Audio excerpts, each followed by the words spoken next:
I was told to sit in between Jordan and Tom just in case an argument popped up. We used to fight all the time whenever we were printing or doing anything. Yeah. Sure. Constantly. Yeah. Yeah. Well, Tom, are you going to? And I thought, oh, we're older and that's not going to happen. And we have been fighting every moment since we saw each other. Well, I mean, in some ways, I've always appreciated the attention to detail that you both have. So when you fight, it's usually for a love of the completion of the project or whatever it might be. You know, It's just a general pettiness. what you call petty, I called like, you know, he's super high standards. So I'm Tom Devlin, and I work at Drawn and Quarterly now, and we're going to be talking about 30 years ago, basically, right? 30? 30 years? I don't know. That's a long time ago, It's like guys. more like 25. Okay, let's say 25 years, 25. yeah. Sure. Yeah. Does that make you feel better? No, it's just Okay. more It seems more accurate. accurate. Motherfucker. So then should we introduce ourselves? Did you want to introduce us? Or? I was going to introduce you. Yeah. Oh, So yeah, this go is Tom Brian was going to Ralph. sing Husker Du, New Day Rising. That's for I wanted to a blast while. New Day Rising by Husker Du. I'm sure everybody knows this song. And then we would come running in. It would be kind of like pro wrestling or something. Tom would come running in, and I And would walk in with Jordan my would head like kind of stand lowered. outside till it was all over. There was a text going back and forth between these two that eventually I just checked out of. So this is news to So me. it had all the was like, all the important information Yeah, you would and need I was to like, know. I'm for going the to send that panel. to silence. I can't keep up with this. Well, Tom, this is Tom Devlin. And then Tom, go from there. What do you mean? Oh, I'm Brian Ralph. Sure. Yeah, we did that. Okay. Yeah. Jordan Crane. Okay, I'm Jordan Crane. That's Tom Devlin. And you have a new book also. Yeah. Well, yeah, Goes like yeah, this? It came out earlier this year. Yeah, Yeah, it goes okay. like this. But you'll be signing it. Collection of. I won't. Yeah, I mean later. Yeah, Yeah. We're going to get this together. This is about to turn into something. we're working on it. Yeah. All right. Opening banter. And 25 years ago, we met. Right. That's how I was going to start this. About Okay. how we all met and how we got things going. That was what I wanted to do. Okay. And correct me because I think we probably all forget almost all of it. Yeah. So 25, 30 years ago, I worked in a comic store in Cambridge, Massachusetts called The Million Year Picnic. And Named after a Ray Bradbury story. right. Yeah. Yeah, yeah. And I had come up with this idea. It was sort of like a mini comics boom time and an indie comics sort of boom time. And I came up with this idea to get a bunch of people to come do signings at the Million Year Picnic. And my boss, Tony Davis, was happy to let me do this. And it's kind of amazing because it was not a great idea. It was just not popular. And so but I decided what I would do is I'd get like 3 people at a time to come. That way, at least if nobody showed, they could keep each other company while we were doing the signings. Somebody to talk to. That was very much like Yeah. what happened. So I remember that Jessica Abel and Joe Chiapetta were coming to town for something. I can't really remember what it was. And I said, I'd like to get somebody else. And Jessica Abel said, there's this kid in Providence, Brian Ralph, who did a story in Jerome Gaynor's Flying Saucer Attack. Flying Saucer Yeah. Attack. And she said, he's really good. You should ask him. I think I had just graduated from college. I went to Rhode Island School of Design. And I was making like skate zines and, reporting on skateboarding news, I think. And it was, I really was not super familiar with comics or mini comics or anything like that, but I had an interest in what was sort of comic looking stories, I guess, about skateboarding or sort of like, just fun stuff to kind of accentuate my skate stuff. Your Anything skate skateboard lifestyle. related. Yeah. And so going to this signing was one of the first times I ever, I went into a comic book shop and I was like, oh, this is really exciting. And so that for me, like, was not only like an entrance into sort of like the world of what was happening in comics, but also like the first time anyone had ever really affirmed what I was doing. And I was like, oh, this is something. And I think I must have had to call you up. Yeah. I Right. think Tom called me on the phone and I traveled up to the Million Year Picnic And that was the beginnings of just kind of like meeting Tom. Right, you had just graduated and you were like, it's happening for me now. People are calling me. This is how this is how my career starts. Yeah, it really was the beginnings of the first time that I think I'd really thought, oh, I should continue to do this. This is beginning to maybe find sorry. an audience, So you set me down the path. I know. I led you down the primrose path. Wind is at my back. Yeah. I mean, that was a huge experience. And that also made me realize, not just skateboarders are reading my skate zine, people from all walks of life are interested in this. And that also made me want to expand my stories beyond that small. Just drawing skateboarders. Just drawing skateboarding. Which I Like was people, excited about. vandalizing things and spray painting. Yeah, I was like, these people don't care about skateboarding. They just want to read comics. And so I started to sort of like expand my vocabulary. You went beyond just like, skateboarding is not a crime.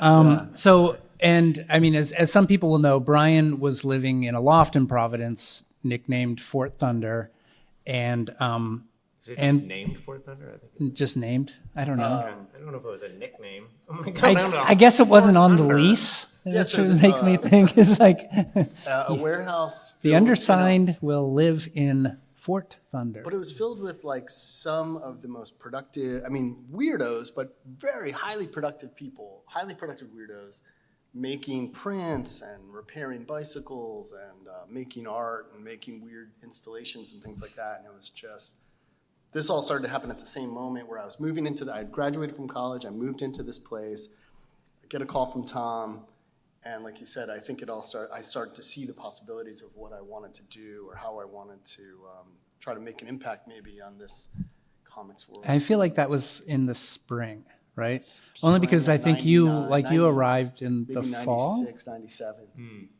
Yeah. When I came out in, I first drove out to Massachusetts in the fall, but then I went back to LA. Yeah, so I just drove out with Rebecca, dropped her off at school, and then I went back to LA. So Jordan's wife came to Boston to go to medical school. Yeah. Then girlfriend. Then girlfriend, yes. Yeah. And I figured we were just going to have a long distance relationship. So what I was doing was I was just like, we drove out together and I dropped her off in Boston. And then I met Tom on that trip. On that trip. That's where I dropped off non number one at Millionaire Picnic. Was that?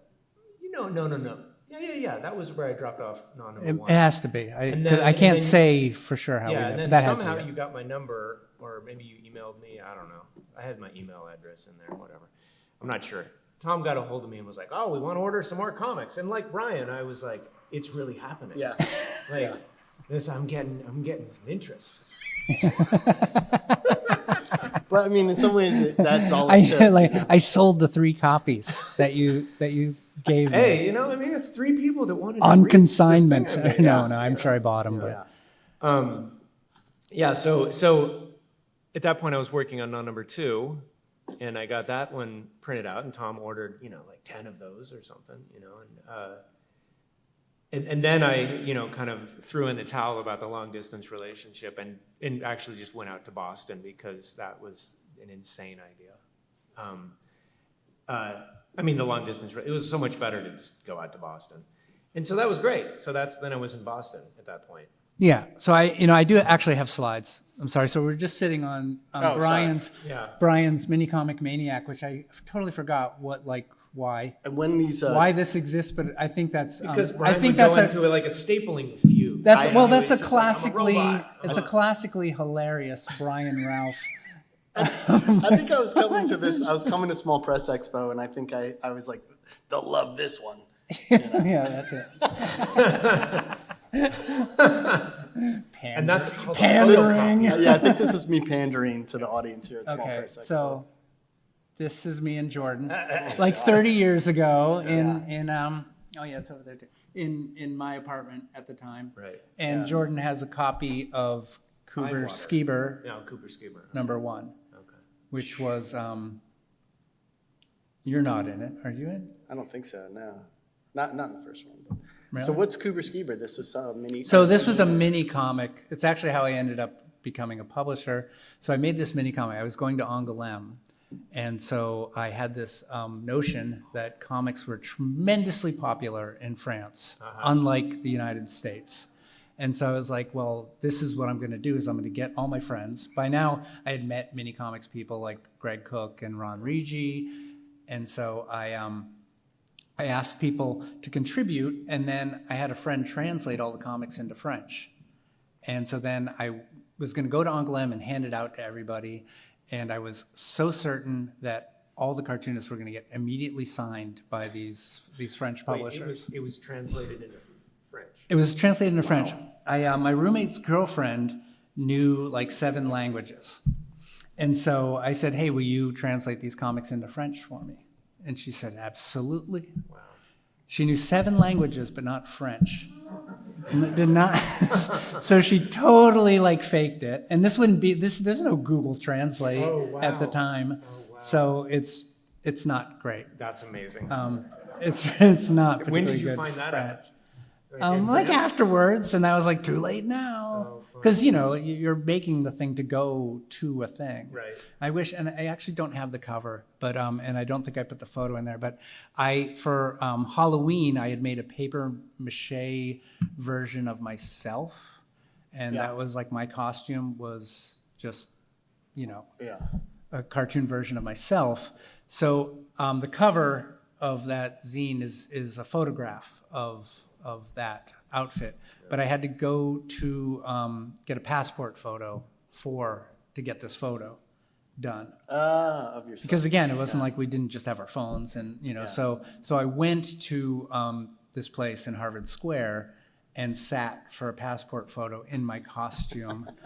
And I just remember like going in, and I'm just like a total doofus, and then like the woman who's taking my picture is like really pretty, and I'm like, I am such an idiot. And then she was like, we just need a couple more. Yeah. And I was like, Inside. I know what's going on here. Is that she's She's going to taking take a extra yeah. photos for like the back room to make fun of that goofball. That's funny. Yeah. So that's how I made the cover, which nobody can see. But let's see your really passport. worked it out. Did you get that printed into your passport? No, I did not do that. Oh, let's go back. Oh, Oh my gosh. so this is here at SPX, but not this hotel, right? Yeah. So obviously me on the left, and then Jordan, and Brian's on the right. I can't remember. Do you remember these guys' names? In the middle? No. It was just, that's like a late drunken night. And Jordan is probably telling Scott McCloud why he's wrong about something. You'd be right about that. I mean, no, we were definitely like in the hotel room with Scott. Because it kind of was like, Yeah.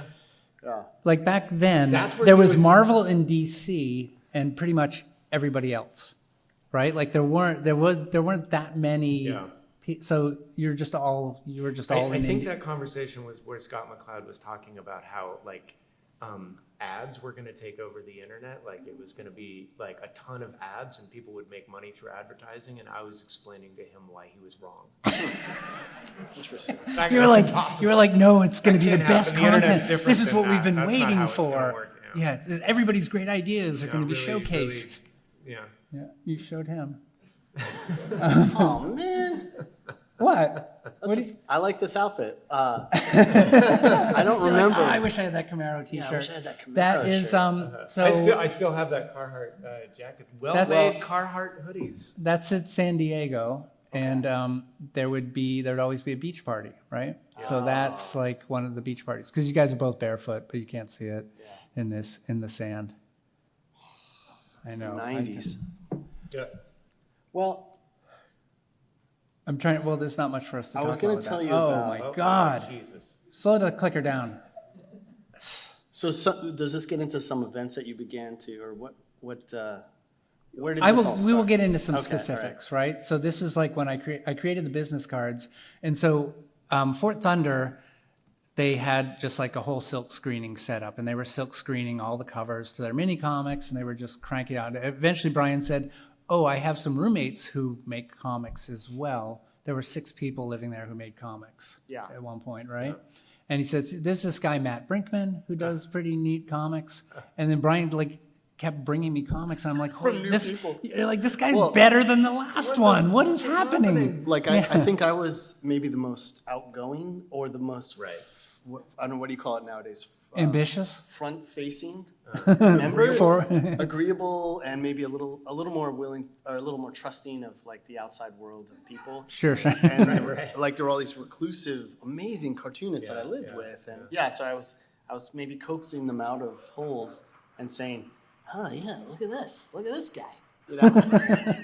So Matt Brinkman and Brian Chippendale and Jim Drain and Paul Lyons and Leif Goldberg. I mean, the list goes on, and I was surrounded with these amazing cartoonists, and I mean, in some ways, to this day, I'm like, I'm still in awe of what they did, And Matt and Brian Chippendale were roommates freshman year Yeah. at RISD. so they. I think they both, what's the story? They both put down Godflesh as their favorite band or And something. that's how they got rid of That's how they got roomed together. They were like, nobody else. And Nobody I- else and likes I- Godflesh. Wow. Put these guys together. Wow. I had met them while I was at RISD and sort of being around, and we used to skateboard down the hills in Providence on our butts, not standing, but skating, and going through a pair And of your shoes. feet are the brake. Yeah, going through your pair of shoes every night, and so that's how I met them. And so when they started, they had rented this warehouse space outside of town, just in the warehouse area, and they had started it with maybe a few people, and then, if we break through this wall, there's another space we can rent, and so for another $500 we can rent this space, and I think then it expanded from there, and there was maybe 10 to 12 people living in the Fort Thunder warehouse space. And just 24 hours of so Brian Chippendale would stay up all night, and when he was going to bed, I would wake up, and so it was just a 24-hour cycle of people printing and drawing and making things. And you guys had found a tanning bed, like in the Tanning trash. bed, yeah, set up to burn screens on so that we could expose screens. So that thing was 24/7 running, doing posters and prints, and for that, I think rent was like $100 at the time, maybe $110, and most of us made the $110 rent by just printing posters for local bands, or things like that. I famously printed the CD covers for the band Harvey Danger, which did the hit song "Flagpole Sitta." If you remember, I Want to Publish Zines and Rage Against Machines. I was printing those, I printed those covers, the original covers. And I heard it on the radio, and I was like, I don't think I can keep up. This band seems like they're going to be big. And so, anyway, They print so fast. I was printing those things. That's how we kind of made ends meet. And even then, like, some people couldn't make the $100. I was like, come on, you give me $100 in a month? So that was the tone of it. Was like it was almost like a You're race. selling your And- mini comics for 25 cents. Yeah. And if you showed up like at Fort Thunder, sometimes you would somebody would be printing and you would just go in and help them print. Yeah. Like take over for a while. They could take a break or something. And it was almost a race to the bottom to see who could make the most and charge the least. Right. Right. I mean, how much was Bilal Belittle selling for it in the local comic? I mean, all that stuff. That was through the days of like the $2 mini comic. So it was probably $1. I was bringing right? these things to local stores to try to sell on consignment, knowing that if they didn't want it, I was just going to leave it in the free bin by the door anyway. So I asked Matt to make these business cards. So I think really what I did is I just said what to put on it over the phone. Yeah.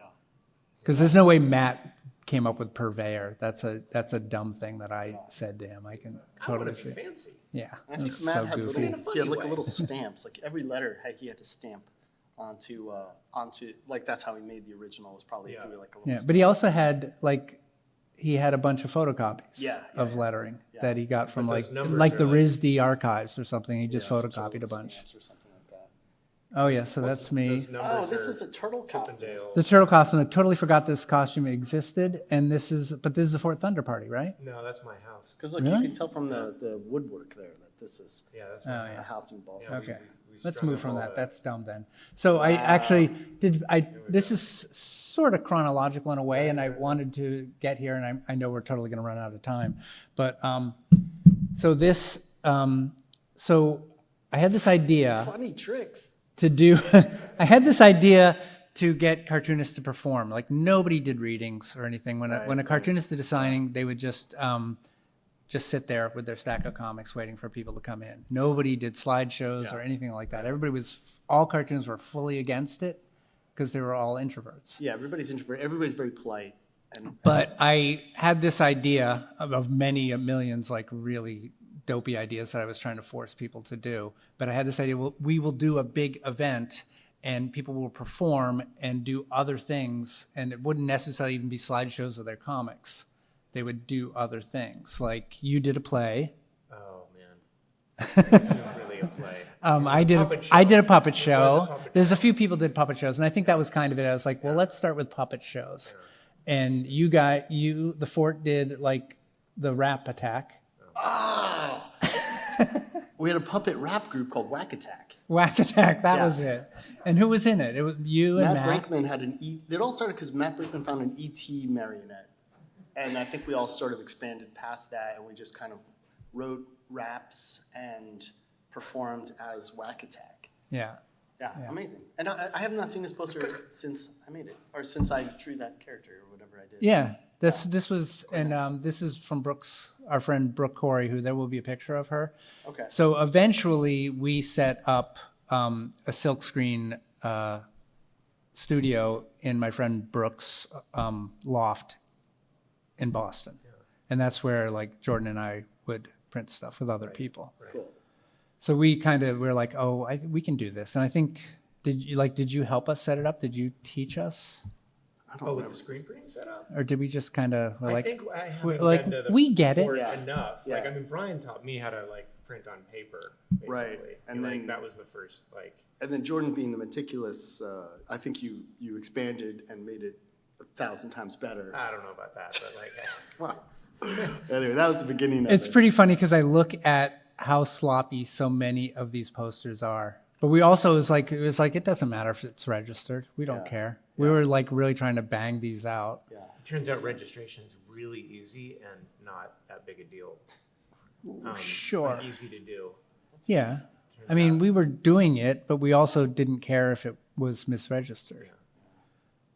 But so this is from Brooks' collection, which got water damaged. So a bunch of the things in the upper corner. So a bunch of these posters will be water damaged, which I have a collection which is like half water damaged, of course, as well. Basements flood. What's that? Basements flood. Yeah, the classic. That's what happens. And Ivan Brunetti did a thing where I think he played screaming, like a tape of screaming, and then he. It was like that going. But it was also like crying and screaming, and then he read like the transcripts from. That was the undercurrent. Like it was just like he would read over somebody going, or himself probably breathing. But it was transcripts from his psychiatrist. So that was his thing, and then I think Sam Henderson just like he read a bunch of jokes. I think. Like there was a few, at one point, James Kachalka performed with a bunch of friends from Boston, so he hadn't rehearsed, and they just all played, there was like 10 people like playing a few of his songs, and they maybe hadn't rehearsed together to do that either. Yeah. There's a bunch of stuff like that. Greg Cook did a couple of puppet shows. Tom Hart did Craps Last Tape. Okay. Like it's a Beckett thing, somebody right? remembers It's totally this. It was all crazy nonsense. The sound system couldn't handle what we were nonsense. doing at all.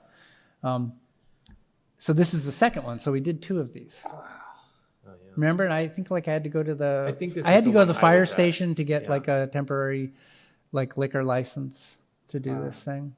So that's Brian, printed that. Again, water damaged. So I mean, I must have sent out postcards. And I sent one to my Everything friend. looks good on that brown chipboard. You does, can yeah. that. Yeah, and we use that color. so much. So these are the puppets I made for my puppet show, which I have no recollection of what it would be.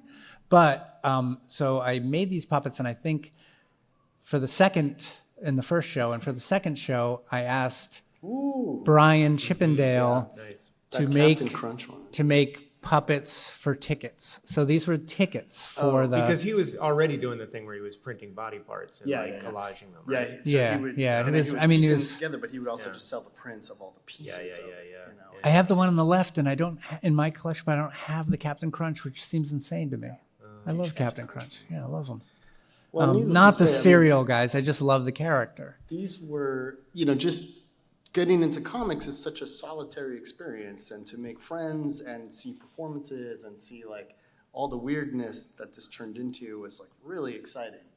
Yeah, I mean, and that was kind of the idea, because I was like, let's just do something that makes people come out. Yeah. And I mean, it was a lot of, people did come out. It was actually pretty crowded. People came to it. It was really crowded, yeah. But these puppets were put together, like cut out and put together like at the circus, because we were always kind of running late. Way late, And CF was at the door putting these together. And he like spent the entire night making these things and not like being really able to go inside. He was pissed. Yeah. He was so mad And then at at me. the end of the night, you had an enormous pile of those things.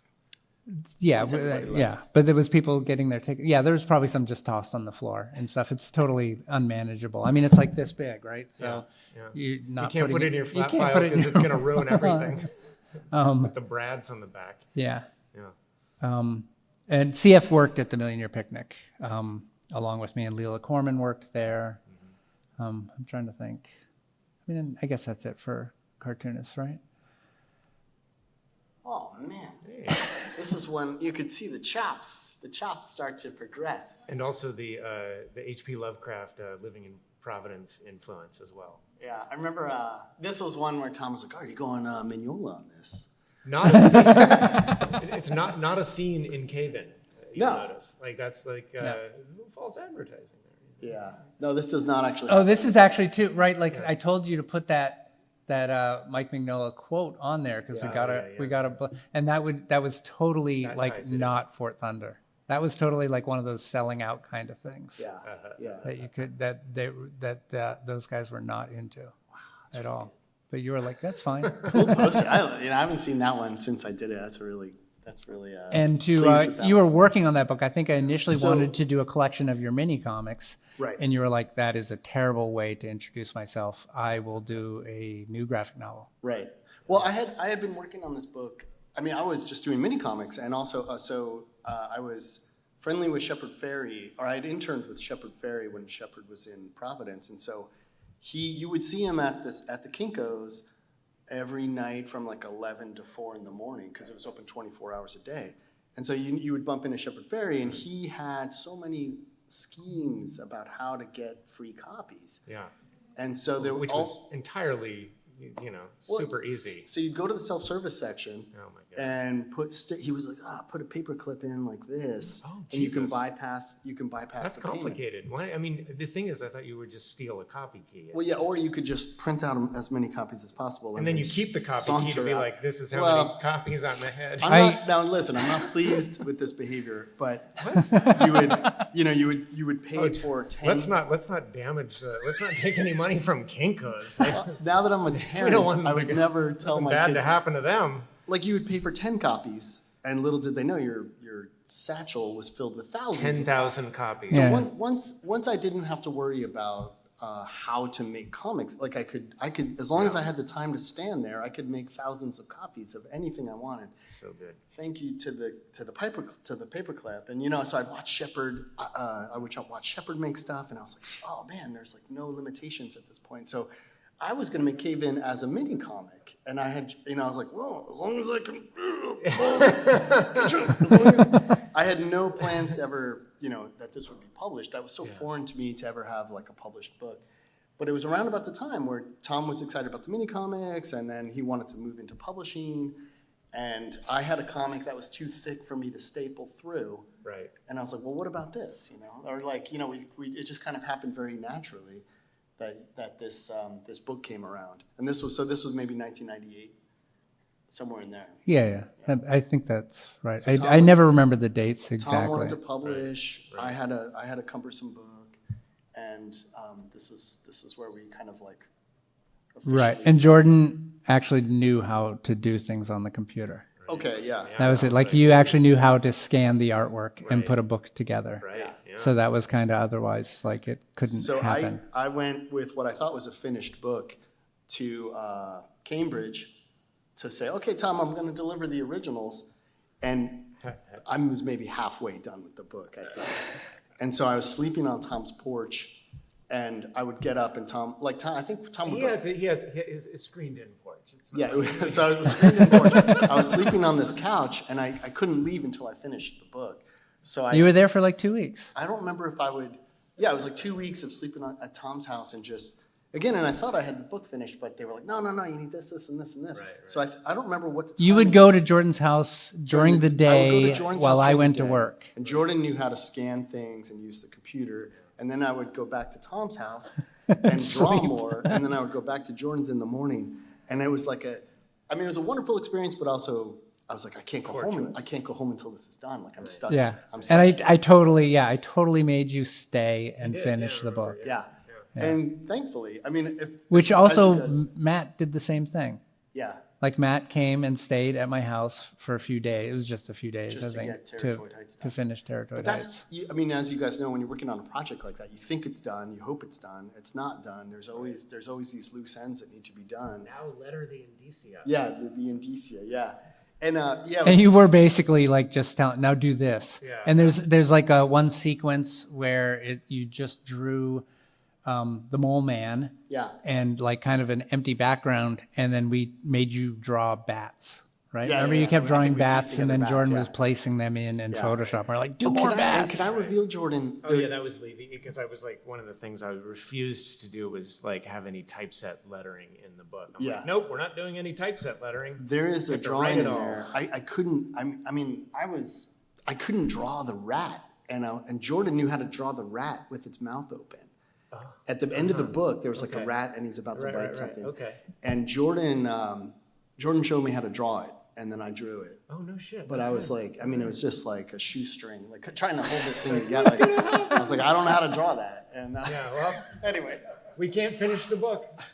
and I printed this James Kolchaka poster. Oh yeah. At the fort, yeah. It's huge. Yeah. It's huge. really Yeah, big. it's a really big poster. Yeah. I think So the that idea was- was the paper was free, and let's take up as much real estate at any comic shop that'll put this up as Right. possible. That was totally it. So this for was one of the sure. first Highwater books, I think, Tiny Bubbles. Right. It might be the first. Yeah, the first book. I that have to Tom admit, I published. don't really know, but I feel like we're the first, like Tiny Bubbles, and You know, it's interesting too when you hold up. and hold Megan's up the book, Queen of the Black Black, Black, I think was, yeah. and Cave-In. Yeah. Weren't they all at the same time? I No, think so. I thought Megan's was. Megan, that. Yeah. maybe Matt Madden, and James Kolchaka. Madden was later. So, But so those- yeah. But anyways, also the thing about paper is like a lot of times these are on. It's like this is like Manila envelope paper. We found a place that was giving away I paper, think it was Kelly Paper, right? so we would just go and get paper. Like, would just put and the I paper think behind Jeff the- Checkeye maybe figured Behind it the out. Warehouse, yeah. Yeah, and that it was like they were giving it away. You just say that you were there to get paper for like your elementary school class. It's interesting. So we were stealing supplies from children. Yeah. Yeah. Well, To and make Brian, our and Brian dumb when I first went out to Providence to print with Brian, he showed me how to steal ink from Pearl. Oh yeah. Oh, they're out of business God. now, so we probably put them out of business. Okay. But, Yeah. no, so all the ink was free as well, I guess is what I'm trying to say. So yeah, so we're doing these. Here's the Queen of the Black. So we just did these elaborate posters that were really big Yeah. to like send, which I guess I sent, like they were sent through Diamond. Yeah.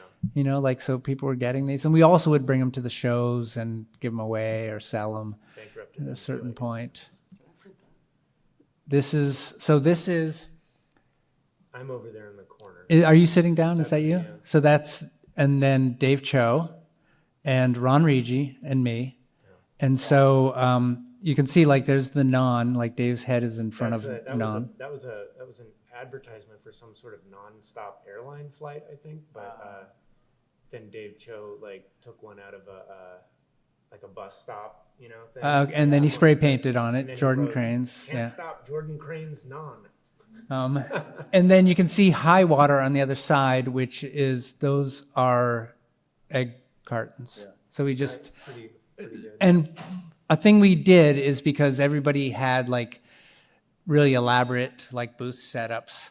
we would make our booth out of garbage. Yeah. The idea was that like we would make the booth when we got there. Yeah. Yeah. God, that was so fun. So we would go to Home Depot. We'd show up in San Diego. But it would have to be somewhat like, you know, It would have to be elaborate. Like we Something were would trying to have to- make yeah. it too big. Like there'd be the Marvel and the DC Demonstrative in booths, some which way. were just huge, taking up all this real estate, and they'd have like, you know, a big Hulk or whatever. Yeah. So we were kind of doing our version, which would be scrap cardboard, Right. taped together, painted with like the house paint that we Cheap, got, yeah. remaindered Home house paint Depot, from yeah. Home Oops Depot. paint. Yeah, there was the Oops paint from Home Depot. So we'd show up in San Diego and get right to work on building some sort of elaborate cardboard structure. cardboard Yeah, thing. and try to make it as big as possible Yeah. until they told us Tom that it was wanted too to go tall. as tall as possible, Yeah. so we're just like stacking cardboard boxes. Taping, stacking.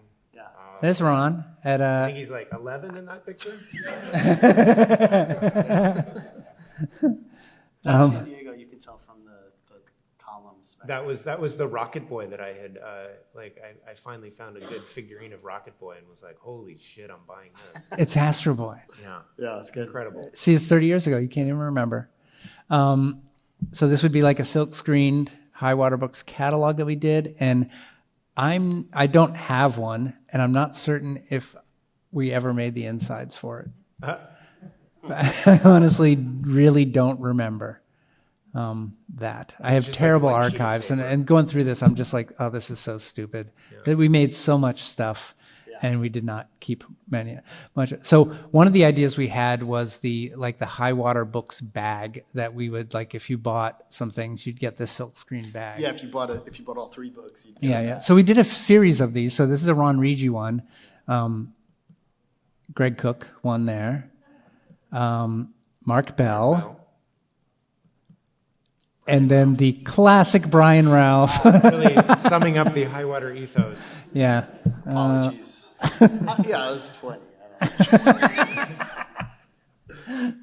don't know. Punks. And this is me and my friend Brooke. And I think this is maybe a San Diego dinner or something. So Brooke is the person who actually helped us with a lot of the silk screening stuff and had a lot of these posters. It's really fun. I know, I'm trying to keep an eye on the time here. Well, So this is one of the backgrounds that we did. That's a good one. So we printed these giant, this was pretty big. So these sheets would be like this big. Yeah. And so we had a big San Diego booth, and it was Highwater and Red Ink, which was Jordan's thing, and then Robert Boyd's West Hampton house, which was distributing stuff like some foreign comics and stuff. So we made these, and then we just plastered the back wall with this grid. Ron Rigi. Indecipherable. It's totally Mash up of indecipherable. It would make no sense to It was anybody. 3 wide. Yeah. right. Yeah. Except You remember this? 3 Yeah, wide. yeah.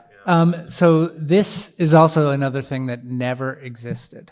So I had this idea to somebody gave us like a couple issues of Garo, and then and some other Japanese comics, and we started going through it, and we picked like our favorite things out of there. And I actually had somebody translate a bunch of Japanese comics, printed up the covers. I was like, well, we got so much, so we should do 2 of these. And this was going to be like a special Kuber Skiber manga series, Yeah. and never made it. Oh boy. Never made it. And we got our friend Taro Nettleton, who was Japanese, and he did the translation. And he would also do the at Fort Thunder. They would have monster wrestling, Oh, yeah, yeah. like the kaiju big battle Yes. stuff. And That was Taro would narrate the wrestling in Japanese Yeah. while it was going on. I think there was like an English narrator and Yeah. Taro like talking over each other. Taro doing it in So Japanese. we would have a lot of the printing. It was just like we would do shows or noise shows and things like that. And one of the big ones was like tag team wrestling in costume, where we had found a bunch of mattresses, used mattresses. Yeah. So Oh, some yeah. sort of warehouse. Super reliable. And I remember.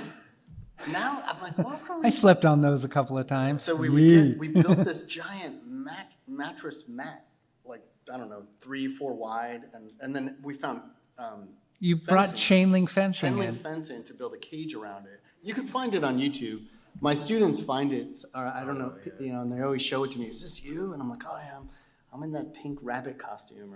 And but it, you know, it's like that was the energy of that space. And then so meeting Jordan and Tom, it was like a perfect extension of what like that energy was happening. And it was like taking the show on the road to come to conventions and like print in front of people and make structures and things like that. So I felt like really at home with the next step of like, oh, we could take the show on the road and get into this kind of stuff. Right. There you go. Territoid Heights, if you're not familiar with Territoid Heights, yeah. it's like one of the best. It's like fantastic. I mean, it is one of my favorite books. It's like the first thing I show in my class to this Super influential. Yeah. It's been reprinted by was it Hollow Press? An Italian And print? Matt was drawing with like a sharpened bamboo stick on the back of just paper off the floor. You know, just like, and it was Like that's real. He's not making up. Like, just what he was. He was Just actually garbage, drawing yeah. with With a with a bamboo sharpened stick, yeah. bamboo And stick. I remember the paper because like the floor, the warehouse was a jewelry manufacturing warehouse. So if any piece of paper ever touched the floor, it immediately soaked up oil. And so Matt's pages are just filled with stains and they're yellowed. It was just so raw. Aw. Look at that. That's for climbing out. 5th anniversary of Highwater. Tom also, I think, had given me, one time Tom came to Providence with a stack of photocopies and was like, check this out. And it was all of movement, like movement illustrations. And I'd never seen it before, obviously. And, Oh, it's the Movement Comics. Yeah, that I had that and it was Dylan the first- Horrocks gave me. And I think it was a something photocopy. Like, I was like, this is the next 10 years of your life. And it was like, I was like, oh my gosh, I'm looking through all this stuff. And I think that had to have been inspired. Oh, interesting. But I mean, this Amazing. is kind of a different like printing technique for you too. Like this is like black paper paper, where you yeah. dropped out all the lines. Yeah. I mean, that's Wow, like. that's So I pretty guess advanced, yeah. I guess you can only do that with speedballing. I had because moved. I had moved it's to so big, Brooklyn but, like, that's at this really- point, right? That's why it was at this bar So you in moved to Williamsburg. Brooklyn, yeah. We're a little bit chronologically out of Didn't order, you have a, but did you have a marching band for your for some Highwater anniversary thing? Wasn't there a marching band at some point? I don't recall this. I believe you. Wasn't Peggy set up a marching band? I thought you had a marching band for something. No, I don't. No. Okay. I think Tom I printed. wish. Damn it. So what we did though is that we printed these guys and some other stuff, and we glued it onto cardboard, and we set. So these were pretty big. So and then we set them all around the bar. Right. So somewhere there's, and then we we let people take them. So cute. And That's a great one. this is all. So we these printed were- all this wood. Mounted onto foam core or Yeah. something like It was just we glued it down onto cardboard and so then much cut it work out. for ourselves. Like, what is that? I don't know. Just It was let's fun. cut It was scraps fun. of wood. And then there's so we did so much stuff to Oh Jesus! too much work. Just cut them all out. It's fine. This No, is so. we don't This need is to cut it. somebody mentioned they were like, oh, I got one of those at SPX years ago, and I put this online recently. good call. So it was for Greg's. So Brian did this poster series, the sad inspirational posters. Yeah. Um, Oh, Lord. Oh, and this one, and these are huge, Yeah. of course, like really big. let's And print this, an enormous one. yeah. And we made T-shirts of these as well. There were Yeah. 4. I feel like there was one more, and I really can't remember what that one said. I don't remember. Cool. Yeah, so it's a perfect example poster, which a lot of times we would print, when we printed something like this, we would print like 8 different things on the one sheet and then cut it up. So there were like postcards Yeah, and 2 off. 3 or 4 different little posters that went with that. Yeah. Great. Shrimpy and Paul. Oh yeah. So this is one of the, That's you. yeah, that was me. Yeah. Yeah. Jordan. So then Jordan started getting, freelance work to print posters, right? No, this wasn't. I just was printing Ben Catcher's. Oh, because the Millionaire Picnic. Yeah, exactly. And I really love, and I still do, like the sort of challenge of like, okay, you have no prepared artwork, like make a poster, and so I was just like, okay, fine, whatever, just Yeah, scan like a Ben had panel. nothing to do with this. Like Jordan just made this. No, yeah, I just made it. So it's like, you just scan a panel, blow it up, which is one of my favorite things in the world. It's like, make it bigger. Yeah. It's pretty when it's bigger. You can really see all the stuff. It's Yeah, and like- you get the dots. you Like get all the like we were textures and all the really things. into the dots, right? Like I got the but dots like- on the face but like, there. Not like freshly laid dots, like dots that had been printed and then Repurposed. photographed and then make a halftone out of. Or I have a few more that you did Yeah, like anyway. this that I want. And there's a Ron Rigi He's Toys, which is I think Ron would just say like, put these two pieces of art together that don't go together. That was a I very Ron remember thing to do. I printed something for David Sandlin years ago. Yeah. And when I saw him at the show, he was like, "Oh, I like what you did with it." And I thought, Uh-oh. That's a nice way. I was like, yeah, I like Sorry. that. Maybe nice I or was something. apologetic. This is like a friend's band, like a poster I did for the band. And one of the things is that I like is that I would do the quickest, sloppiest posters, and Jordan would like turn in the most elaborate, Yeah. well thought out. Mine were always like a drawing I'd done on a Post-it note, and I was like, make that into a poster. Sure, blow it up. And then you made so many of these, Brian. It's crazy. Well, paper Like, was look at that free. light. and- Look at how you did that light. It's so nice. I love that. I mean, I'm serious. Like, it's so Yeah. great. It And it looks so good. So this was these were licks from Ron Regi's Yeah. book Skip or And Be the By. color, like, And so we would just make these, and I mean, they weren't like postcards. I think it was printed on both sides. Yeah. We would just hand them out. yeah, or and this is something. like one or two colors, like Here, I think we're two color versions. See, you that's but the dots Yeah. that we're obsessed with, and, Well, and then you did a great thing for an art show once where you just, Tom printed, I think it was almost like a wall size thing of halftone dots, and had two, and then painted two, like a couple holding hands and like looking up at the halftone dots, and one of them was saying to the other, "The stars are perfect tonight." I don't remember that at all. It was really great. That was like just the best gag ever. I probably found a way to make it like the least amount of work for myself too, Yeah. like just No, the it was tiny little incredible. people. Yeah, I was like that. You you did should it. open that non. Yeah, I know that. I was going to give that to Jordan actually, and I have stuff about that, so you can. Okay. Let me get to it. I'll just go through things because a lot of this is just sort of the same thing. Oh man, neutral milk hotel and elf power shit. Yeah. This is where I'm Brian's brother, Making like, that big elf Yeah. power money. Yeah, my brother had a record label, and they did Elf Power was one of the bands. Who's an Athens band from one of the like Elephant Six? Is that yeah, the Elephant Elephant Six. Six Yeah, yeah. bands? I was using I was like. That's why it was like Neutral Milk Hotel is on using my there. characters. I don't know. I know. Well, this is like you've got this drawing lying around. Yeah. Yeah, Yeah, and I you're had like, that I'll just drawing use that. So So that- this would be a that- Jordan elaborate poster. No, but that's the first thing Brian helped me print. Like he was like, "Hey, Oh. why don't you come out to Providence and we'll print something?" And I was like, "Oh shit, I gotta make something to print." Yeah. And so we went and printed that. And that last one was, that's. That was big, I want yeah, to say yeah, that yeah. was huge. One of the things I noticed is that there would be like you'd see the same like crappy paper that we would use again and again. Oh, this It would be size. the same. It would be the same colors again wasn't and as big again as because we'd style. just buy. We'd Right. steal Right. too much ink, Right. and we just have to. Here's.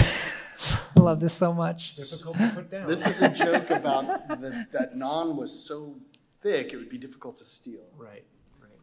Always, But they're always somehow joking. successfully doing it. There you Yeah. go. Oh my gosh! So at Fort Thunder, That's another one we got we to do. did this thing called Monster, which was a mini comic, an anthology just of people drawing monster comics. Right. That's a fantastic cover. Which I do have like some pictures of those. This is just a Ben Jones collage drawing that I found. I was like, yeah, I'll throw that in there. Because then Ben and Chris Ford just started doing paper radio together, Right. and they would just leave it outside of the Million Year Picnic. That was how they distributed. They put it on the ground Right. outside the door for people to get. So it's like you couldn't like keep up with it, right? Like they'd put out like 20, Right. and so nobody has a complete collection. So actually later, Fort Thunder created the tabloid newspaper called Paper Rodeo, Rodeo. to like spoof and steal the title Paper Radio away from Chris Right, and yeah. Ben. Yeah. I assume that had to be like Matt's idea. I don't know. Oh, there it is. Yeah. So there's an advertisement. Like you can't even read it. It's Right. Oh, amazing. that's so Like good. there's just a little scrawl that says something there on the side. Oh, jeez. Do you own this Look one? at this. Yeah. This is from your collection. Yeah. This is, I yeah. mean, these started getting really exciting because they're massive and Yeah. And there's just like we paste these around. yeah. Providence, So that you would just be able to find this around Providence. if you somewhere. could peel it off. God, look at that, $6 to go to that. Yeah. Don't even, is this Matt again? Oh my god. That's Matt. But some of these also might be team ups of different people. Oh, right. Sometimes there's some that I was like, I I always thought that it was, so these are issues of Monster. Okay. Yeah. And then Attack Flotilla is the green and yellow one there on the bottom. And I think we even lost track of how many were made. Like Right. I don't And even then remember the numbers. recently, And you'd Paul- reprint them. Paul actually owns his own like offset Yeah, press yeah, now, and yeah. is like printed like an issue of Monster. Printed a Monster. Recently. Yeah. So you can also make an issue Yeah, of Monster. it's fine. Just call Oh, it yeah. Monster. Yeah, and that's say- just call it totally the allowed. number You just above got to it. get the number right. Call And it- but the or not. the eyeballs thing, that's actually on like flocked paper. Oh, yeah. So that's printed on, like velvet. Velvet. Yeah. Yeah. Yeah. I thought about bringing these stuff. I should have. I couldn't find all my envelopes of mini comics from Fort Thunder and stuff, everybody. Yeah. So, but I found a Jim Drain one. So these are Jim's comics, Yeah. which I had kind of forgotten about. Like, Well, I was like, I didn't remember that one. But I can't stress enough, like just watching this stuff being made and like, Relentlessly. yeah, and Relentless. it was it's like if you didn't make something, what were you doing? Like, Here we go. people I put are this crank- in. People are cranking this stuff up. Oh, so Jim Drain gave me this poem one time about me, and you tell me what you think. I was like, when I got it, I was like, I think I'm offended. I don't know. So I sent this to Tom, and I was like, I kept this. I kept this all these he's always years. listening to rap music Right, and right. sleeping. Nap, dissolve. I was like, are you calling me a turtle? Poem on a turtle. What's Rent One? shell. Yeah. Yeah, I What's don't that know. about? I don't know what. Rent one. This is a bunch of Ron Rigi mini comics, but also the anthology that CF put together called Burning, and that was the one that had a match taped yeah. Yeah, yeah. to the front of it. Yeah. CF. Fond of destroying and creating at the same time. Here's a Jim Drain poster. It's for tag team wrestling. Yeah, which I think you could. Evidently, you could call up and. You had to call Oh, to there was a- register with your team. Like, what was your team? Oh shit! Oh, It was there like the is. one moment where Call in your something. team. I think we were trying to be organized. Right. Like, okay, we're gonna get this set up. the whole Monitor the docket. phone banks. Yeah. All right, we got the ETs. Are Because gonna fight the cops. obviously it was a landline. You would call Fort Thunder Yeah. on the landline. and Yeah. Somebody would pick up. Really funny. You'd be like, "Is Gorgon Radio there?" Which was Jim Drain's like, nom Fort de Thunder plume, name, and yeah. you're just like, "Who am I? Right. Yeah. You really know, funny. what am I doing?" And then that's just that's some Highwater books. I published 3 novels, like rock and roll novels. A weird part of the history. Is this Jim? Wow. This was the thing. I think I always thought this was Jim, but maybe it's not. I don't know. That could be Leaf. Yeah, that's a good one. And then these are some of the Highwater books. But we're getting to non. This stuff's There's just an all issue. mixed together. And then like Climbing Out and Non were not Highwater. First rounded corners. Oh, there Okay. we go. Yeah, so this is the only one I have of the structure. That's Brian wearing Yeah, wearing part part of the structure. structure. Yeah. Inspired by, I think it was Brinkman. Yeah, we were basically just making like. You know, fake it's funny. Like, Giant so Brinkman. here's your big break. Tom's gonna publish you, and you show up to the convention, and you report right to work. Carrying The whole thing was work all the time. carrying things. Carrying boxes. Carrying boxes for like 13 blocks because Yeah. we didn't want to pay for. Hi, folks. 3-minute warning. So the entrance into professional. Oh, we are. We're comics almost was- out of time. Oh, So yeah. open that up though. You should show Okay, the well, because so this is the whole. So oh my, this is number 5, which was non was my anthology that I put together. This is Chris Stoner's version. We And have this is- like thank 2 you minutes, for- by the way. thank you, Ron. Chris. But this was like the This culmination. was so Kurt Wolfgang and I got Xeric grants for these 2 books, and that was about 10 grand. And we schemed that holy shit, for 10 grand we could probably make this whole anthology. And so I figured this was all just going to be free, like complete gravy. And so we put the 2 books together, And then I put in money for like actually printing this book, but everything else I was like, oh my God, we're just gonna like get some die cutting and this and that. The other thing was gonna be like, and that didn't work out. Like it actually ended up being much not free. But also you can see like the And a cardboard lot of work. inserts there. So like, I mean, one of the things, you see all that cardboard right there, like when I first got the quote for like the die cutting of the cardboard for these 2 books to go into, they were like, sure, we can cut 1.5 inches of cardboard and have that ready for you. And then when they had actually come time to do it, they were like, nope, that's not working. You're gonna have to cut like 1/4-inch pieces of plywood and glue them together. Right. So Or each sorry, one of sorry, these, sorry, each one of these is 8 cardboard. pieces of cardboard. Yep. So I had to okay. glue Glued like together. 4 We're done. pieces of cardboard together to get this little stack of cardboard here. But And this- I'm like, really? Before I can even like start putting books into it, I have to glue the cardboard together. You We're could- out of but time. this was like the culmination of We're out of that, time. Just like making that it whole on. experience. you know. That's perfect timing. I knew it for, happened. We're out of time. Yeah. We gotta Ended throw on, it is there away. a last one last? Yes, but we're done. Hey, We're there you done. go. Hey. Screen printing. That's it. Well, guys, thank you. I think Thank you for coming. Didn't get through everything. I think I was at the first ever Small Press Expo, and to be back and here in the same What building. year was I'm- that? I don't remember. 99, 90. Oh, was that really the first? Maybe Was I it? was. I don't know too. if anyone remembers. It was like maybe Wait. 97.